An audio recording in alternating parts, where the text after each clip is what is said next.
ini adalah film ketiga yang wajib kamu tonton sebelum Avengers Doomsday. Daripada nonton ulang seluruh filmnya, di sini aku bahas bagian penting yang bikin cerita MCU tetap nyambung. Steve Rogers awalnya cuma pemuda kurus dari Brooklyn yang berkali-kali ditolak masuk tentara. Tapi keberaniannya membuat Dr. Abraham Erskine memilih Steve untuk eksperimen Super Soldier. Eksperimennya berhasil, Steve Rogers pun berubah menjadi Kapten Amerika.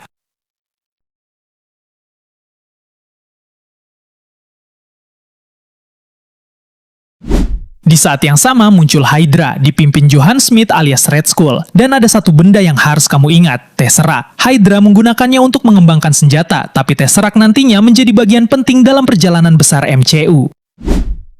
Dalam perjuangannya melawan Hydra, Steve ditemani sahabatnya Bucky Barnes, dan Bucky penting untuk diingat karena kisahnya belum selesai di film ini. Ada juga Howard Stark, ayah Tony Stark. Howard membantu proyek Super Soldier dan teknologi yang digunakan Kapten Amerika. Jadi hubungan dengan keluarga Stark sebenarnya sudah dimulai sejak era ini.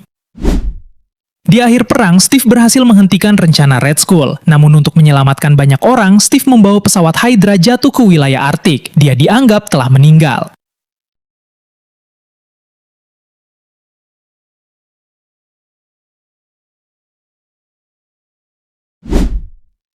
Ternyata Steve ditemukan puluhan tahun kemudian. Dia terbangun di dunia modern setelah tertidur hampir 70 tahun. Dan orang yang menyambutnya adalah Nick Fury. Steve sekarang bukan lagi prajurit dari tahun 1940-an. Dia berada di dunia baru dan Fury sudah punya rencana untuknya. Sebuah tim, The Avengers.